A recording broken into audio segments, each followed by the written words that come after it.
পাহাড়ের বালু কোন জায়গায় দেখলাম পাহাড় কাইটা মানে সবাই একরকম গাছ লাগাইছে, আম গাছ না জাম গাছ, আম গাছ লাগাইছে যদি আসার সময় দেখলাম সমান করে খাবার পানি একদম নিট অ্যান্ড ক্লিন জায়গাটা, বুঝছেন? হ্যাঁ হ্যাঁ ঠিক আছে, আপনার আম গাছের কারণে ক্লিন রাখতেছে নিরিবিলি খাবার পানি। ক্লিন বলতে কি লোক কম আসে। Drinking water.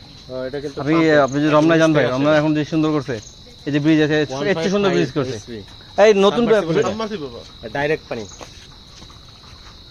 রমনা গেছেন কি রিসেন্টলি? রমনা অনেক সুন্দর করছে, এটা তো সুন্দর করছে।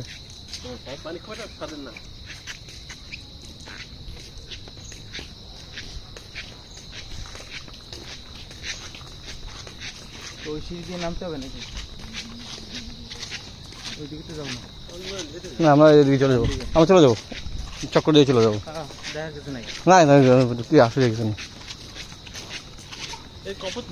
আসলে ওর গাড়ি কোনো রেস্ট্রিকশন আছে, নাহলে ও থাকতে পারে, টাকা পয়সা দাবি করতো। আসলে গাড়ির রেস্ট্রিকশন আছে ওর মনে হয়, যদি থাকার পরিবেশ রেস্টুরেন্টটা থাকতে পারে। আর নাম্বার 2 ওর মনে হয় খ্যাপেরও ব্যাপার আছে। না আসে তাড়াতাড়ি এখন সমিতির আন্ডারে তো। হ্যাঁ, রেস্ট্রিকশন না থাকলে হয়তো 150 দাবি করছি করতে হবে যে ঠিক আছে তাই আমি থাকবো, আর নাস্তা মাস্তা করেন হয়তো কিছু টাকা। ওর কাছে আমরা টাকা শুনেন, ওর কাছে আমরা টাকা পাই, তো টাকাটা না নেই, টাকা মাইনাস করবেন আর কি। হ্যাঁ, তো মাইনাস না করে দিয়ে দিই নাকি? দেখি আগে যাই কি বলে। এই যে একটু দেখে আসবেন। আসুন দেখি কি আছে। ওই যখন ছবি তুলছি ও আই লাভ, হ্যাঁ কি বকর চক্কর লেখা আছে সব জায়গায় আই লাভ। আরে জোর করে লাভ হয় না লাগে। এই কুকুর চাও না, কুকুর ডাইরেক্ট কুকুর। কিরে এদিকে তোকে লাগা, ঘুমা ঠিক আছে। তোর নাম কিরে?